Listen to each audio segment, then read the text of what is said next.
gonna sit here for a little bit because I'm gonna talk about some things and I'm gonna click through a couple slides fast. But one of the reasons that you guys crash is because, frankly, you guys are kind of assholes, right? Racing is kind of a two-person thing, right?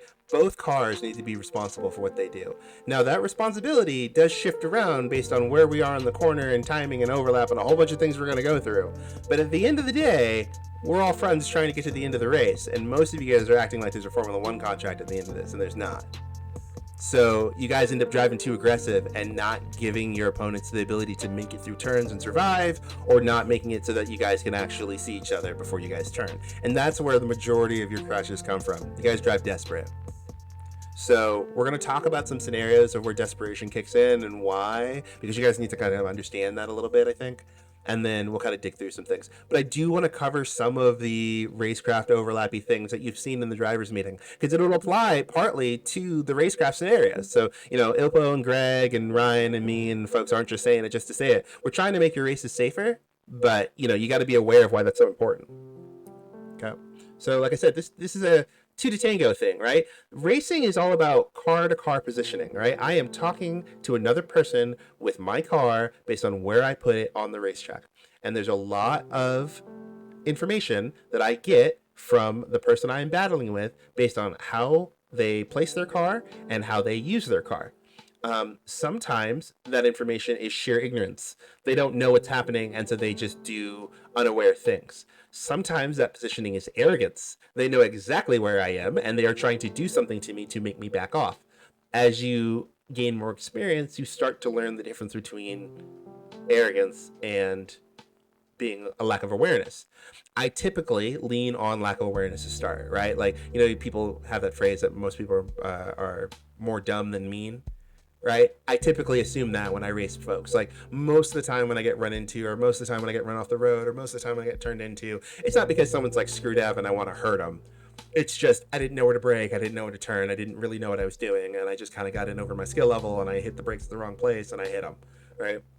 It is only really in a higher level battle where I've raced someone for a while, or we're in positioning in places where it's they can see me and I know they can see me, where they turn in anyway. Then I'm like, oh, we're not friends. And I want everybody to be friends, right? So learning how to communicate using your car is going to be extremely useful. Even when you're passing back markers or slow traffic and other things like that, that car-to-car communication helps helps to build up a certain degree of trust and credibility of your ability to drive. I'm going to go out on a limb here and say that most folks who drive around me probably feel pretty safe that I'm not going to kill them, because I'm pretty aware of where you are, and I try not to run you off the road, and I try to give you room to do things so I can continue to do things, right? Where you probably have a short list in your head of people that you don't like racing with, because every time you get near them, you die, because they don't do these things. So we're going to start to learn how to do these things so that you make more friends. Okay. We already talked about this. I'm skipping it. All right, so right to space. I know Ilpo's here, and I can hear him in my head right now talking about all of the it depends scenarios of right to space.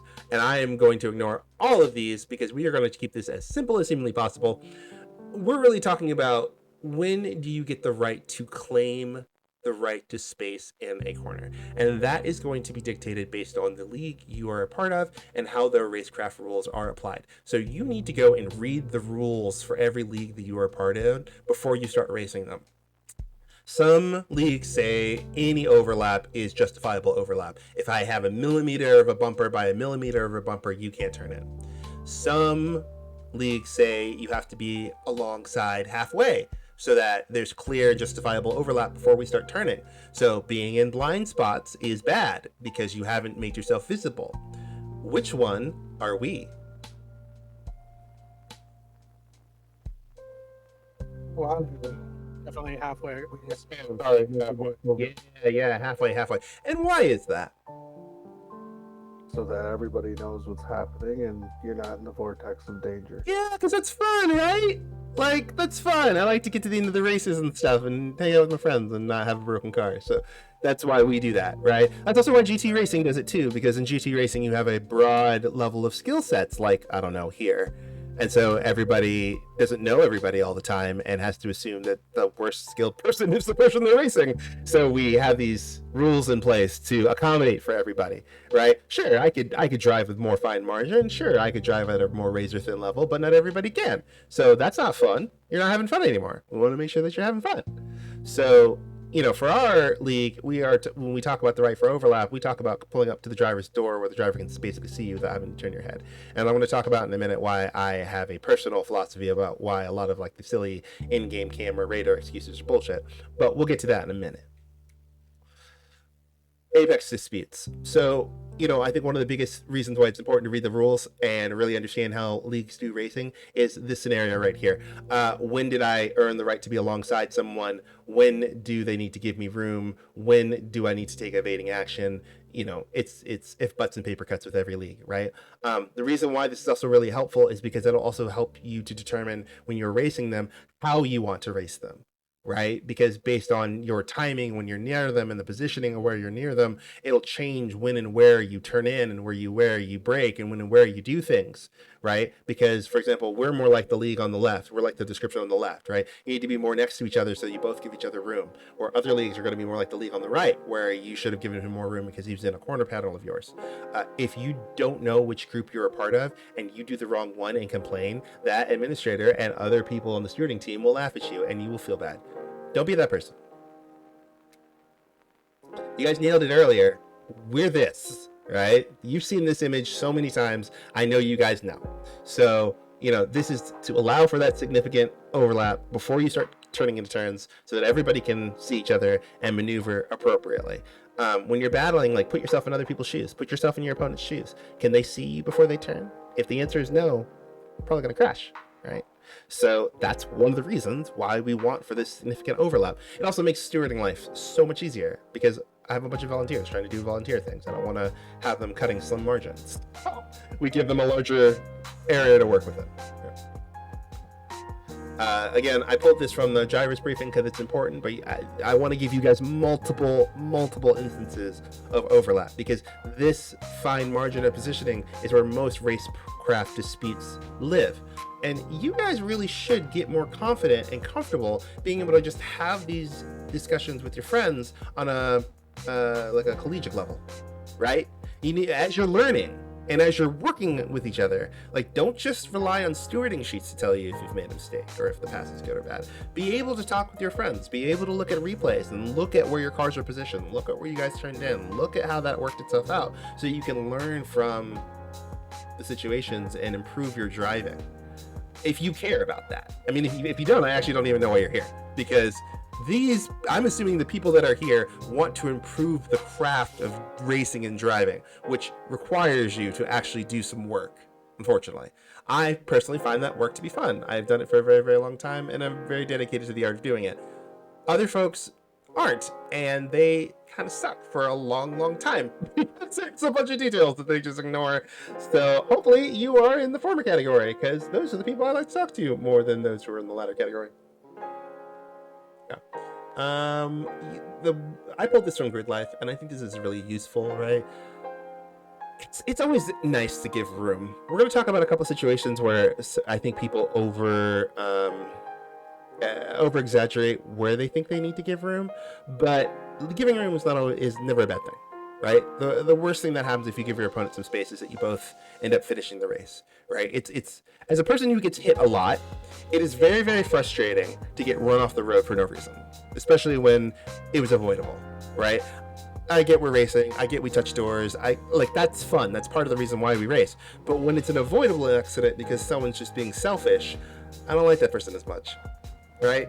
And I know you guys don't either, because we put a lot of time into our racing and we put a lot of time into our practice, and we enjoy this sort of format of racing because there is a consequence of only being able to do it one time. This isn't like LFM where you do the same things over and over and over and over again. We have one race every week and then we move on. So, it's partly out of respect of all the effort you guys put in that I want to see you guys giving space, because it is incredibly frustrating to work all week to be like in a podium spot and then get run off the road by somebody who doesn't care. That is like the thing that sends me into a rage, because like I love racing a lot and I work really hard on my driving, and it takes a lot of work because I'm racing against a lot of skilled people to get into a competitive spot. And when someone ruins that and then doesn't respect the effort I put in, it makes me sad. And I don't know if a lot of you are like this, but unfortunately for you, I built this house, so I'm expecting you guys to be that too, right? So by learning how to give room and give space, you'll have more respectful races and you'll have more fun. So keep that in mind. Alrighty, so I'm digging through a lot of these details first because personal responsibility is probably the biggest epidemic when it comes to racing that I see with most folks. Everybody puts the responsibility on the other person when the responsibility really needs to be on yourself, right? You're driving a car, virtual car, real car, doesn't matter. You're driving with other people, you're spending time with other people. You need to be in control of your car, know what you can control, try to be as safe as possible, and not ruin other people's races needlessly. So that's one of the reasons why we put a lot of onus on the responsibility of the chasing car not hitting people. This is one of the reasons why don't hit what you can see is like a mantra that I try to beat into your guys' heads. Because if you guys are going to be on a racetrack versus real racetrack or virtual racetrack, you have to take some personal responsibility for your driving. So if you hit someone, most of the time it's on you. If you can hit someone that you can see, most of the time you fucked up.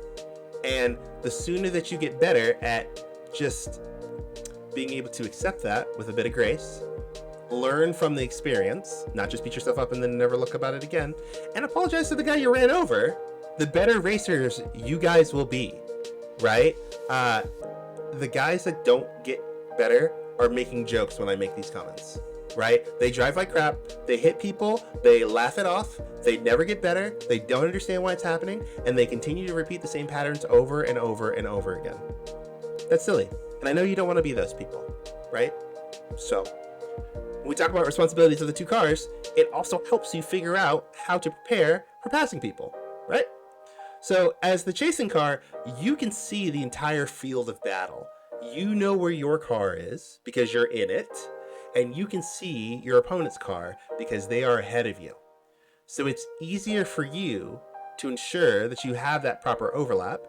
It's also easier for you to initiate things sooner so that there's time down the straightaway to be able to accommodate and do that stuff, right? And it's also your responsibility to not hit what you can see because you can see everything. Meanwhile, the leading car's responsibility is basically to drive as fast as possible. They have a limited view of the entire battle. They can only see what's in front of them. I think it's ridiculous, and I will die on this hill. Ridiculous for people to use in-game cameras looking back or any sort of like outside of mirrors or like you would in a race car to justify what the lead car should be able to do. I think that the lead car should be focusing on driving as fast as possible up the road.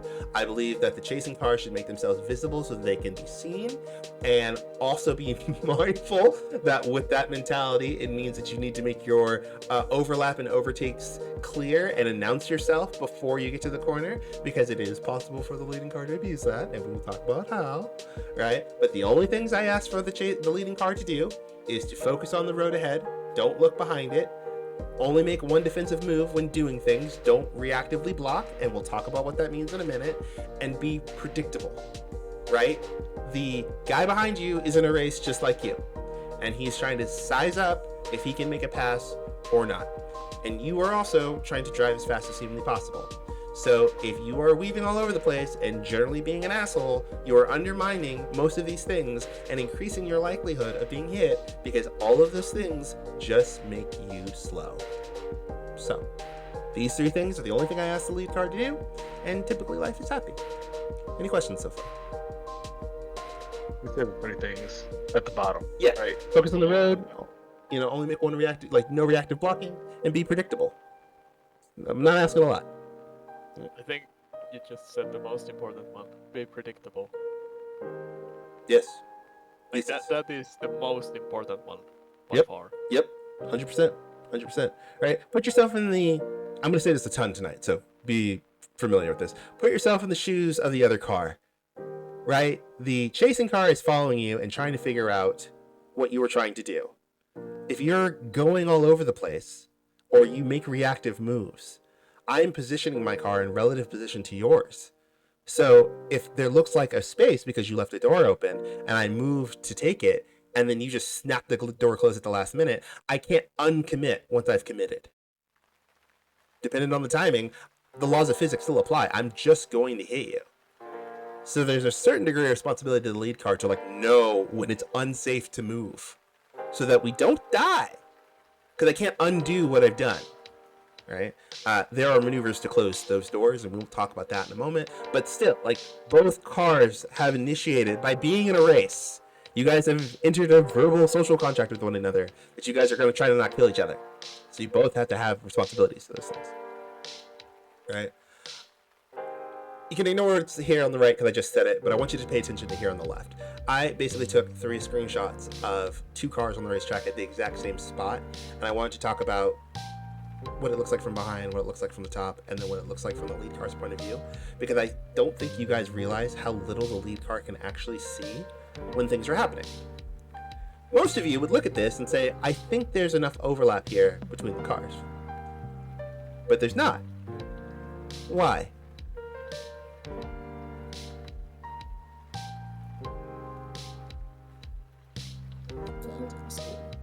The black car's in the blind spot. Correct. He's not far enough up. This is all the lead car can see at this point in time. So I don't know how far the black car is or how close. I don't know its rate of speed. I can kind of guesstimate it by how much it cleared me, but I'm guessing. And I don't know when he's going to be in front of me, if he is at all. So it is, I think, entitled and irresponsible for the chasing car to assume that the lead car is going to drive a bad line for me because I did something badly. Because I don't have enough information to know how bad it is. And so at some point it's like, stop racing me. Right? This is why overlap is so important, because when you're visible, it's much easier to negotiate. I know where you are, I know how fast we're going, I know how far away we are from the corner, I can adjust and accommodate my line, I know the maximum amount of space you can come over before we collide, I know a lot. So it's easier for us to negotiate more safely than something like this where I have no information and no clue. Right? And sure, okay, some of it's going to be FOV and blah, blah, blah, but personally the way I see it is that if I can't see you without turning my head, I can't see you. Right? Put yourself in the shoes of the lead car. Put yourself in the mindset of a real race car. You're strapped into this race car. You can't turn your head that much because you're wearing a helmet and a Hans device. You've got a bunch of shit next to you, so you can't really see super easily. You've got a big ass windshield, and that's mostly what you can see, and your mirrors are tiny. So if you're going to pass someone, you need to be like, hey man, I'm here. Would you perhaps not turn in on me so we could make it through this race together? And you'll have another opportunity another time. By Jove. Be a gentleman, right? Most of you guys don't drive like gentlemen. You guys drive desperate.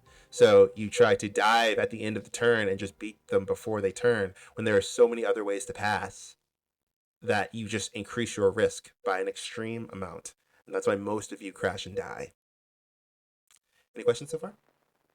I would add to that I think there's kind of poor thinking about what's a good move that partly comes from F1, where the kind of late dives tend to be what people do, but I think the best overtake is the one where you gently go there and tell the other guy, like, you screwed up, you have no chance, I'm making this happen, and you don't surprise them, you just like clearly make it clear that, hey, I'm faster, you screwed up, you have no chance. Mm-hmm. While still making the corner, by the way. Right? Obviously, yes. Right. But see, he says obviously, but it's not obvious to a lot of people, right? Because like a lot of folks would be like, oh, I've made it to the apex and I could just miss the turn entirely and just use whatever road I want, and now you have to give me room. And I'm like, no, you're being a total dick. Right? And like this is a 101 level presentation on racing, right? I'm not going to go through every single scenario of every single instance of every single thing that every single person that every single thing should need to do. But at the end of the day, you do need to make the damn corner, right? And if you try to make a pass and miss the turn and then expect the car that you're trying to pass to back out, well, you're going to be in for a rude awakening, right? Because you cheated. Like, this is bad driving.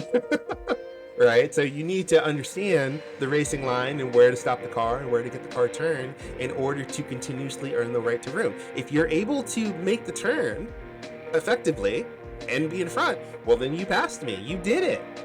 But if you're running me off the road because you're just cannonballing into the turn, then you're a jerk. You're not racing. You're just reckless. This is Wreckfest now. Right? And so that's one of the things that I look at when I look at like good racers versus bad. It's like, do you know when you missed the turn? Do you know when you did a bad? Right? Because some folks don't. They just run you off the road and they drive away. Right? So one of the reasons the stewards are so valuable, because it can be really hard to make that decision in the cockpit, right? It can be really hard in the middle of a battle to admit that you did a bad. And sometimes you need a third party to be like, no, you did a bad at the 5 second or at the 10 second, right? And sometimes your selfish actions can affect other people a lot more than you realize. And so that's why you get the big old penalties, right? So our stewards aren't trying to be dicks. They're actually just trying to be fair. And typically what ends up happening is that you did something that impacted someone's race so unfairly for the attempt that you made, you deserve a big ass penalty for it. And so that's why those exist. Like, they're not trying to pick on you, they're not trying to be rude, they're not trying to do anything like that, right? But there needs to be some consequence for the action. We don't put it in rookies because most of you guys are at stages 1 and 2 in the speed pyramid. You guys are new. You don't drive a lot and you don't drive fast yet. So giving you things like penalties would just be overwhelming. You'd run out of bandwidth. Like, it's, for a lot of you guys, just driving the car around the track is as much as you can handle at the moment. And that's 100% fine and 100% okay. But we don't want to overload you by having your mental bandwidth sucked up with penalties, rather than you drive even worse, because we could just talk about it after in the debrief as a learning opportunity, right? So we move on. Well, also, the other reason I think is when there's an incident, someone's race is ruined. If you give a penalty to the other guy, now there's 2 races potentially ruined. So, yes, it would be more fair in a way, but also there will be more races that get ruined by these incidents overall. So Right, 100%, 100%.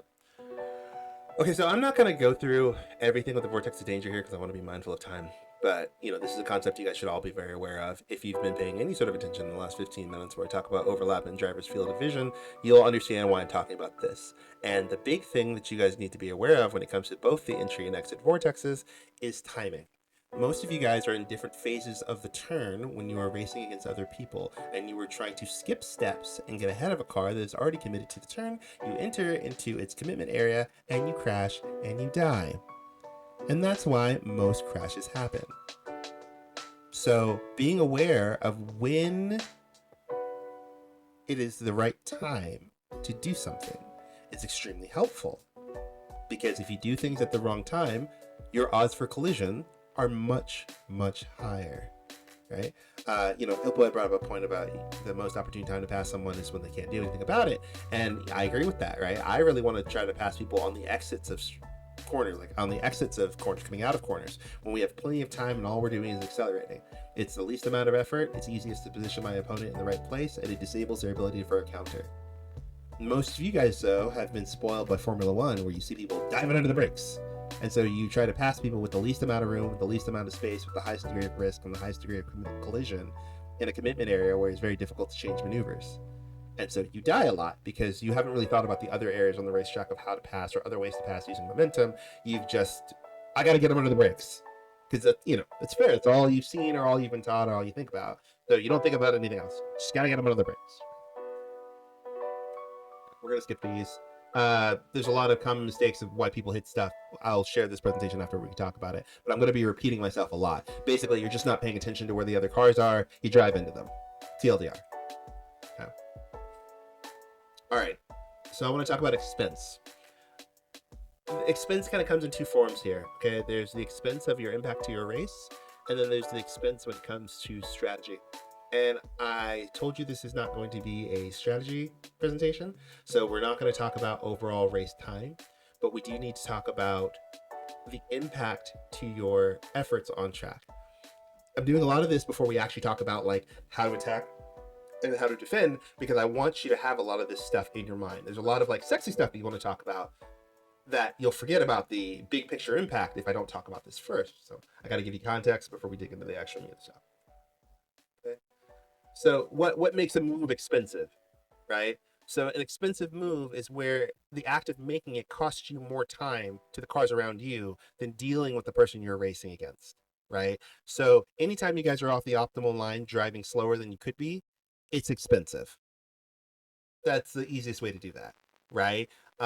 Especially when you're driving offline for several corners in a row, or there are several back to forth areas where there's lots of corner complexes, a lot of corner elements in front of you. Those laps will always be slower because you're just driving on suboptimal lines with another car around you. It might seem exciting, but it has a big impact on your race. When you first start racing people, you get so excited to just pass wherever. You don't look at the timer when you go across the line, and you don't realize how much time you lost to the other cars around you. And then you wonder why we get stuck in trains. And then you wonder why you never caught the guy in front of you, because you weren't really paying attention. This is math, right? Expensive moves are just math. If you watch lap times, you will see that your lap time will get larger. The cars around you's lap times won't, and the cars ahead that were uninterrupted will get farther away, and the cars behind you will get closer, because math, right? And if everyone is doing similar lap times, right? We're all doing minute 44s, for example, and we're stuck in a train, and you choose to do something expensive, like you decide to go too wide and you are non-committal, or you decide to go too wide and the pass takes a long time, or you are defending heavily and going offline for a move unnecessarily, and your laps are just slower than they could be. You have now created a gap that you can never overcome again, because you could have never gone faster than the car in front of them that was uninterrupted. And this is where the concept of expense comes from. If you know, in this example, for example, I'll try to do a basic example. If you're following the leader by 3 seconds and you take 2 expensive laps that add a second to your lap time, that leader is now 5 seconds ahead. And unless something interrupts them, like they mess up a pit stop or a back marker or slow traffic, you will never catch them, because you're all going around the same fancy circle together. That's also why in the smaller races, and I would say that any race that has less than 40 people, a lot of the hemming and hawing you guys do costs you way more lap time than if you just waited for the opportune time for a guy to make a mistake, or you got him in the pits or something else like that, right? And that's why the gaps are so big, because you are making your laps unnecessarily expensive, and you can't drive faster than you were doing already. Make sense, folks?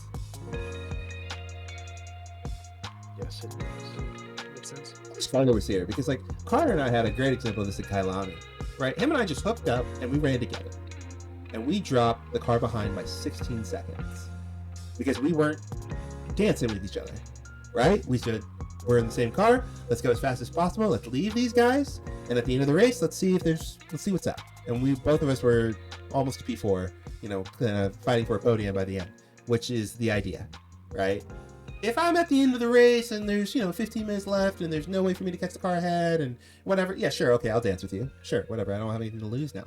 But most of you guys make the first laps of the race so expensive for no reason, right? Like, sure, if there's an easy position to pick up right away, sure, pick it up, right? Because sometimes the moves you make in the very beginning of the race are the cheapest because everyone's already close together. But like once we start to get into a bit of a rolling train, like lap 2, lap 3, lap 4, you got to be smart, because sometimes it's not worth it. I mean, if you want to win the race, if you just want to beat your friend, ignore everything that I said. But I'm trying to win races.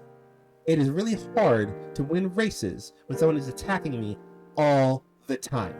I can't go fast because you're driving into me, or you're pulling the inside of me before I turn, or other things, and I'm still going to have to defend that because I'm not just going to let you go, right? And so it costs us a lot. So just think about it next time you're in battles with people. Just go back and look at the leaderboards after a run at Hop. See if your lap times were the same when you were doing moves versus when you were following them. Helpful information.